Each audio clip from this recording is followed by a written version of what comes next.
एक शख्स गाड़ी से उतरा और बड़ी तेजी से एयरपोर्ट में घुसा। जहाज उड़ने के लिए तैयार था। उसे किसी कॉन्फ्रेंस में पहुंचना था जो खास उसी के लिए आयोजित की जा रही थी। वो अपनी सीट पर बैठा और जहाज उड़ गया। अभी जहाज कुछ दूर ही उड़ा था कि कैप्टन ने ऐलान किया, तूफानी बारिश और बिजली की वजह से जहाज का रेडियो सिस्टम ठीक से काम नहीं कर रहा, इसलिए हम करीबी एयरपोर्ट पर उतरने के लिए मजबूर हैं। जहाज लैंड होते ही अब वो शख्स बाहर निकला और कैप्टन से शिकायत करने लगा कि उसका एक एक मिनट कीमती है और होने वाली कॉन्फ्रेंस में उसका पहुंचना बहुत जरूरी है। पास खड़े दूसरे मुसाफिर ने उसे पहचान लिया और बोला, डॉक्टर पटनायक, आप जहां पहुंचना चाहते हैं टैक्सी द्वारा यहां से केवल 3 घंटों में पहुंच सकते हैं। डॉक्टर ने उस शख्स का शुक्रिया अदा किया और टैक्सी लेकर निकल पड़ा। लेकिन ये क्या, आंधी तूफान और मूसलाधार बारिश ने गाड़ी का चलना मुश्किल कर दिया। फिर भी ड्राइवर गाड़ी चलाता रहा। अचानक ड्राइवर को एहसास हुआ कि वो रास्ता भटक चुका है। नाउमीदी के उतार चढ़ाव के बीच उस शख्स को एक छोटा सा घर दिखा। इस तूफान में वही गनीमत समझकर गाड़ी से नीचे उतरा और दरवाजा खटखटाया। आवाज आई, जो कोई भी है अंदर आ जाए, दरवाजा खुला है। अंदर एक बुढ़िया आसन बिछाए भगवत गीता पढ़ रही थी। उसने कहा, माँ जी, अगर इजाजत हो तो आपका फोन इस्तेमाल कर लूं। बुढ़िया मुस्कुराई और बोली, बेटा, कौन सा फोन? यहां ना बिजली है ना ही फोन। लेकिन तुम बैठो, सामने चरणामृत रखा है, पी लो, थकान दूर हो जाएगी। और खाने के लिए भी कुछ ना कुछ फल मिल जाएगा, खा लो ताकि आगे सफर के लिए कुछ शक्ति आ जाए। डॉक्टर ने शुक्रिया अदा किया और चरणामृत पीने लगा। बुढ़िया अपने पाठ में खोई थी कि डॉक्टर की नजर उनके बगल में पड़ी।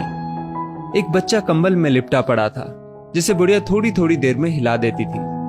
बुढ़िया ने पाठ समाप्त किया तो डॉक्टर ने कहा, माँ जी, आपके स्वभाव और एहसान ने मुझ पर जादू कर दिया है। आप मेरे लिए भी दुआ कर दीजिए, ये मौसम साफ हो जाए। मुझे उम्मीद है आपकी दुआएं जरूर कबूल होती होंगी। बुढ़िया बोली, नहीं बेटा, ऐसी कोई बात नहीं। तुम मेरे अतिथि हो और अतिथि की सेवा ईश्वर का आदेश है। मैंने तुम्हारे लिए भी दुआ की है। परमात्मा का शुक्र है, उसने मेरी हर दुआ सुनी है। बस एक और दुआ मैं उससे मांग रही हूं, शायद जब वो चाहेगा उसे भी कबूल कर लेगा। कौन सी दुआ? डॉक्टर ने पूछा। बुढ़िया बोली, ये जो 4 साल का बच्चा तुम्हारे सामने अधमरा पड़ा है, मेरा पोता है।